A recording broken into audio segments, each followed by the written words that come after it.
Good morning. Today we're going to go ahead and read Space Case. We'll be on chapters 4 and 5. Excerpt from the Official Residence Guide to Moonbase Alpha 2040 by the National Aeronautics and Space Administration. Government. According to the International Lunar Treaty of 2036, no country from Earth may stake a territorial claim to any part of the moon. Thus, the moon has no official government.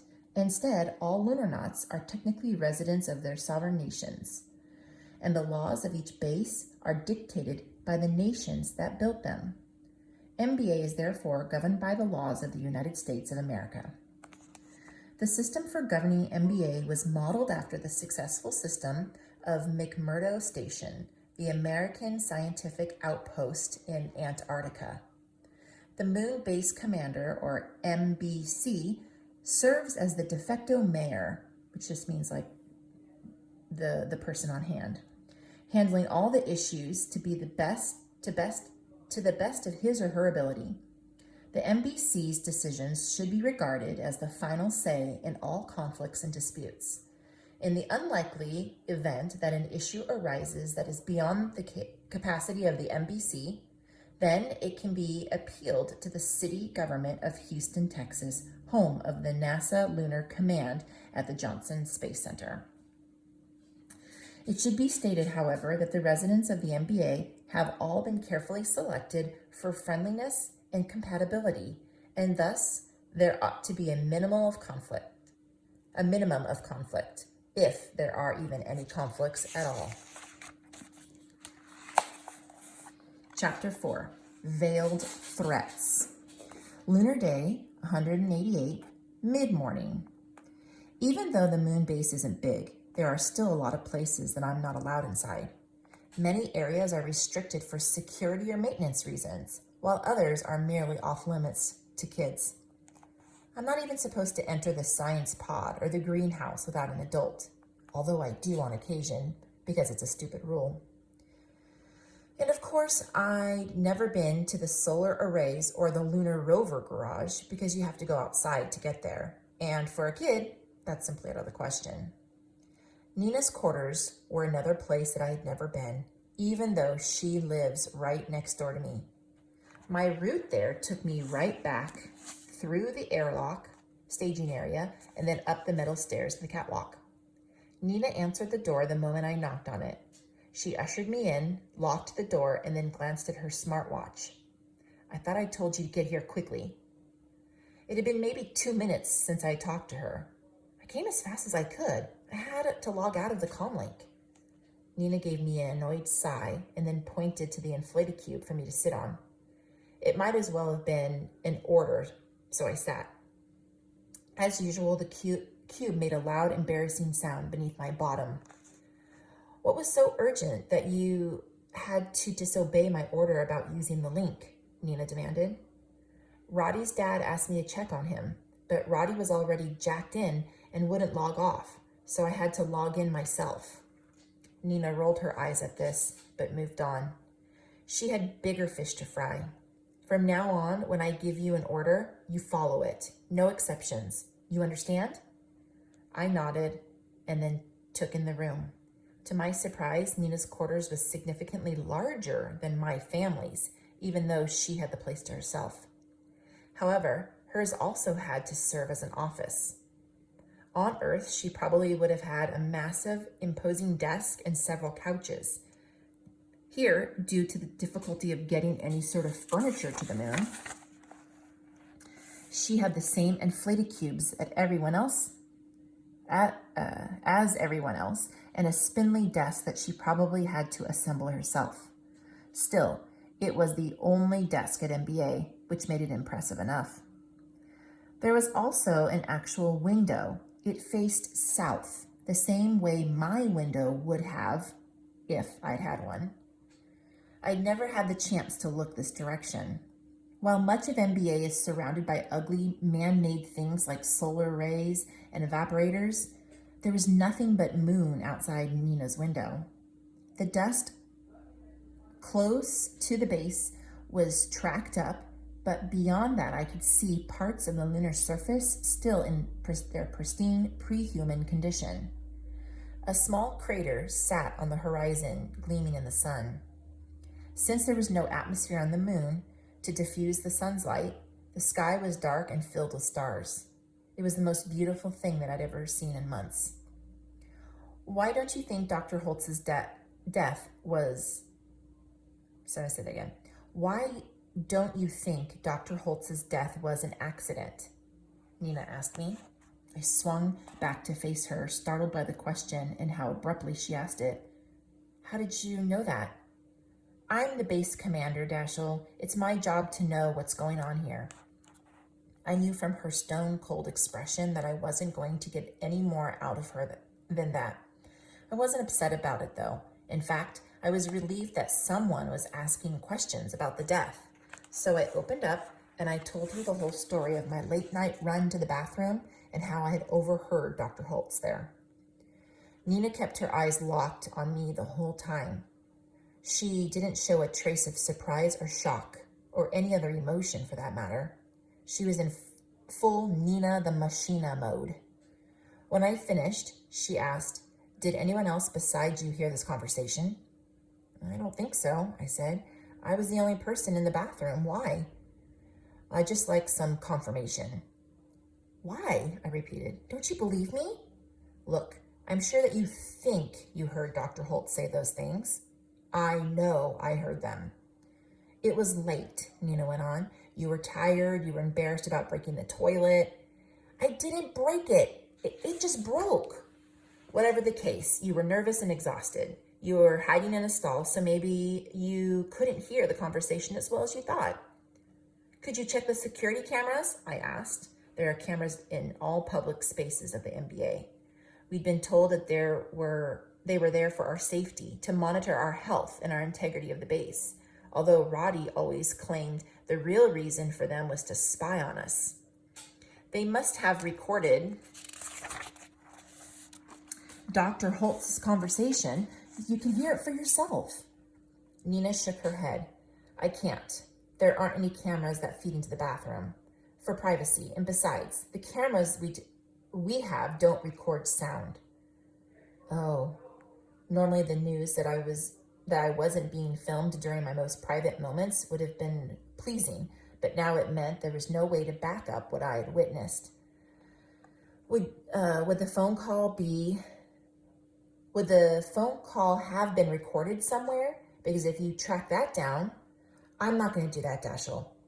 I blinked in surprise. "But it would prove that I'm telling the truth." "I have enough going on right now," Nina said coldly. "I'm not about to start digging through call logs." "Well, I'm sure you could ask someone else to do it. I could even help out."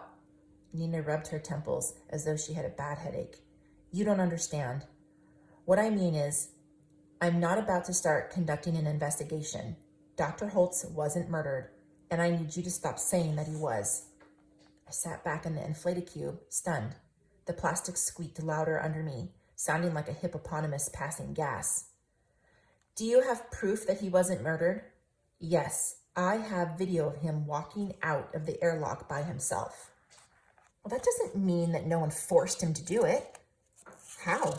Nina demanded. "Well, I don't know," I admitted, "but this just doesn't make sense."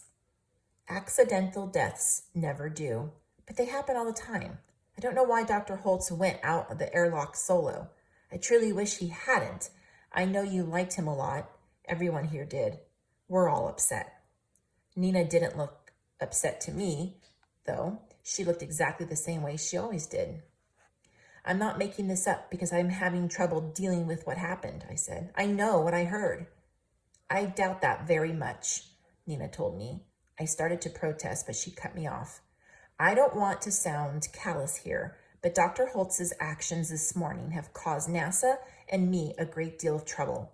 There are plenty of politicians back on Earth who aren't fans of this base. They think it's a colossal waste of money and are looking for any excuse to shut it down. And now our leading authority on the effects of space travel on human mind and body, the very man who assured all of these politicians that this place was perfectly safe, has just done something reckless and died as a result. I can assure you this isn't going to go over well in Washington. I tried to hide my surprise. Roddy had been right about all this. Then why not investigate? Then you guys can prove Dr. Holtz wasn't being reckless. And prove that we've got a murderer up here instead, Nina demanded. That would be even worse. But if you don't investigate, then the murderer gets away with it, I argued. And they're still up here with us. There is no murderer, Nina shouted. For a moment, she seemed as surprised as I was that she lost control of her emotions. Then she took a deep breath and calmed herself down. I was only being rhetorical. The point is, this event is a serious problem for MBA. It is a crisis from a political, personal, and public relations stance. Plus, we have the social ramifications to deal with. Nina began listing points on her fingers. Do we do an autopsy? How do we deal with Dr. Holtz's children and grandchildren back on Earth? Do we return the body there or do we keep it here? And if we keep it here, what do we do with it? I have my hands full right now, and the last thing I need is some kid running around like a Chicken Little telling everyone that there's a murderer on the loose.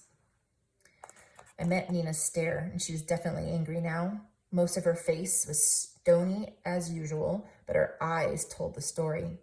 They were blazing hot enough to melt steel. I didn't know if she was angry at Dr. Holtz for putting her into the situation or at me for making it worse, or maybe a little of both. But I knew I shouldn't push my luck. If Nina wanted to punish me, she had the authority. She could probably ship me back to Earth if she wanted, or worse, force me to stay at MBA even longer than I was supposed to. So I backed down. I understand, I said. Good, Nina told me. Now then, not only are we forbidden from talking about this anymore, but you are also not to email anyone about this, video log about it, or even communicate it to anyone here or on Earth in any way. If you have a problem with it, if you really need to talk to someone, I've already contacted Dr. Marquise. He's willing to schedule some extra sessions with you. You mean psychiatric sessions? I said wearily. It's nothing to be ashamed of, Nina said. Living here can be stressful, and Dr. Holtz's death has added an extra layer of stress on top of that. Dr. Marquis will be seeing lots of base residents more than usual over the next few days. Before I could say anything else, there was a soft ping from the public address speaker in Nina's room. The soothing female voice of the base computer came on. Attention, all base residents. The supply rocket is en route. Touchdown estimated in 60 minutes. I stiffened in surprise. With everything that had happened, I completely had forgotten once again that the rocket was coming in that morning. Nina checked her watch, then snapped to her feet, afraid our time was up. Snapped to her feet. I'm afraid our time is up. I have a great deal to do in the next hour. She came around from behind her desk and took me by the arm and led me towards the door. I didn't resist. Spending time with Nina was no fun at all. It felt like being in a cage with a snake. Before I knew it, I was out on the catwalk and Nina was locking the door behind me. In the hall below, my fellow Moonies were now scurrying about preparing for the rocket. Since I'm the only kid, I didn't have an assigned task, so I headed for the shower. My encounter with Nina had left me feeling grimy, or maybe it was the fact that I hadn't bathed in more than a week. Whatever the case, it was a good time to get clean. There was only one shower in the base, and for the moment, most everyone was busy. Plus, once the rocket arrived, there'd be a lot of other people who'd wanted to use it. The shower is 3 foot wide metal tube wedged between the men's and women's bathroom. You can enter it from either side, though you have to remember to lock the door once you're in it. It's pretty lame compared to the showers on Earth. A thin stream of warm water will drizzle out on you, and you can't even use soap or shampoo because it all gets recycled back into the reservoir. But it's better than nothing. Roddy was in the men's room, seated in the first stall. I could tell it was him because he was singing out loud to himself. It wasn't easy. It wasn't exactly rare to find Roddy on the toilet. He doesn't seem to hate the device nearly as much as I do. And he often gets distracted by the slim screen on the small stall door for about a half an hour. This can be a problem in a place where there are only 3 toilets for each gender, one of which is often broken. I slipped past Roddy quietly. I wasn't trying to avoid him exactly. I simply preferred not to have a conversation in the bathroom. Roddy, however, had no such concerns. In fact, he seems to enjoy having discussions while seated on the throne. "That you, Dash?" he asked. I stifled a groan. "Yeah. Thought I recognized your shoes. What are you doing in here?" "I thought I'd play a little ice hockey," I said sarcastically. "It's the bathroom, Roddy. What do you think I'm doing in here?" "I meant, what are you doing? Number 1 or number 2? I groaned again. "Really?" "Okay," Roddy said. "I'll guess. Number 2. "Well, actually, I'm going to shower." I pulled off my shirt over my head. "You want to know what I'm doing?" Roddy asked. Not really." "Well, I'm playing Raid on Titan." "Here?" I asked. "You're playing on the virtual reality game in the can?" "Well, not yet, but I'm about to. I've just about got the access figured out.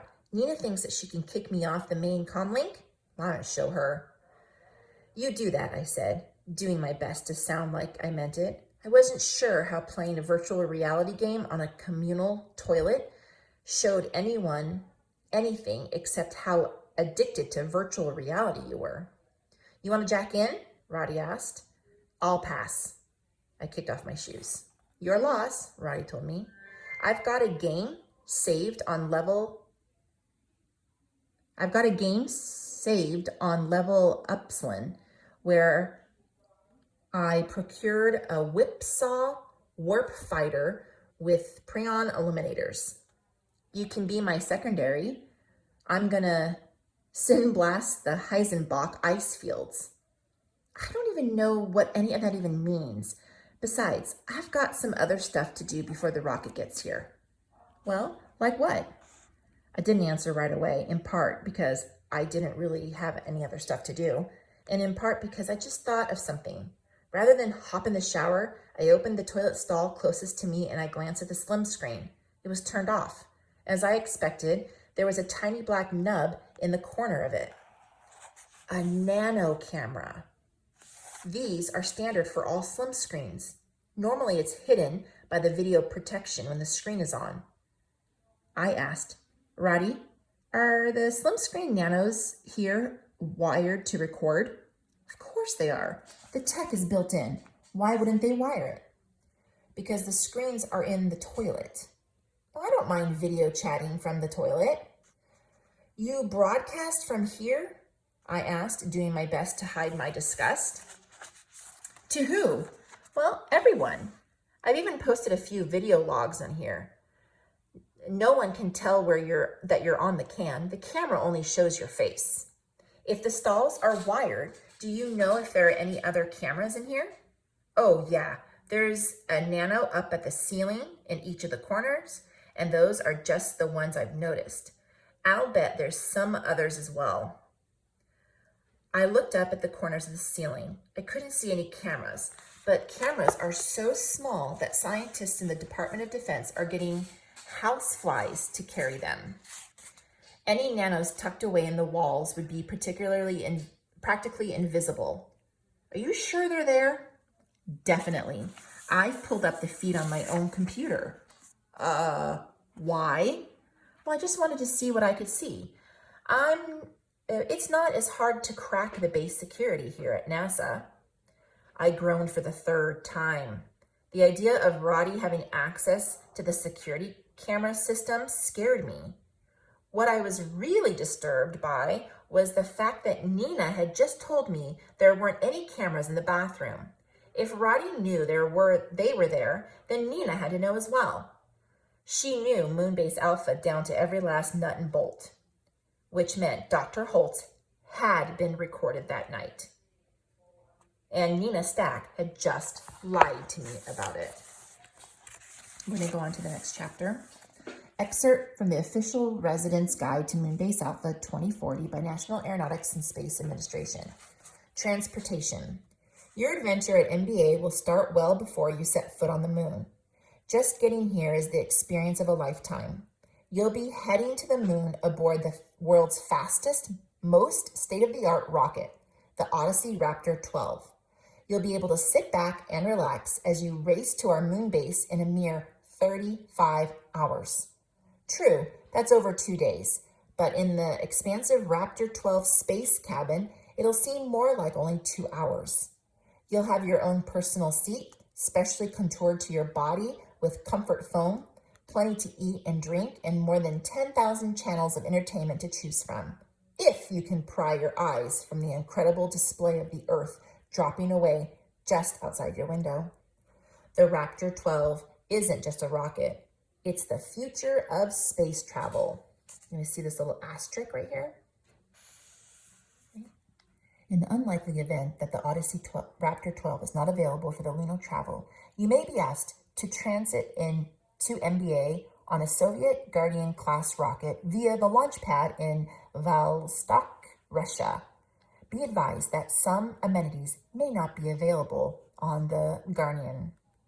So it says, so get ready for a ride of your life. This part right here, sometimes you'll see it in a commercial where they say, look at this great robot and everything. And then it says, oh, this is not included.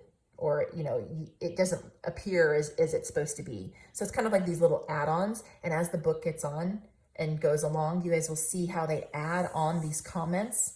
That is like, okay, you're going to be like traveling in luxury. It's the best way to travel to the moon. And they're like, but that's only if it's available. Got to read the fine print. Chapter 5. Lunar Day, newbies. Lunar Day, 188, noon. The rocket had originally been scheduled to arrive 17 days earlier. For getting to the moon, though, 17 days late counts as being almost on time. Even though we've been launching rockets for almost 100 years, things still go wrong all the time. It's not like in the movies where everyone just jumps into their spacesuits and flies wherever they want. Launching a rocket is immensely complicated. It's, rocket science. And lots of things can go wrong. Any of the millions of parts can malfunction, a computer can glitch, a storm can move in, a cloud of space junk can drift into the flight path. Plus, heading for the moon isn't something that you can do whenever you want. You need a window when the Earth and the moon are in just the right place relative to each other. You miss that window, and you might as well unpack your bags. You're going to wait for a while. Frankly, you're lucky if the rocket takes off within a week of when it's supposed to. One of the original missions for the construction of MBA was delayed for more than a year. And to think, my grandparents say that they used to get upset when planes on Earth were delayed an hour. But now the Raptor was almost here. Despite Dr. Holtz's death, there was excitement in the air. Almost every Moonie was gathered in the rec room to watch the rocket's arrival. Yes, that's right. Even though the Raptor was landing less than a football field away from us, we still had to watch it on TV. This was because the moon had no atmosphere. Therefore, no matter how gentle a rocket lands, the retro rockets that slow to a descent will still blow away every bit of rock and moon dust below them, shelling everything nearby. NASA built a 20-foot blast wall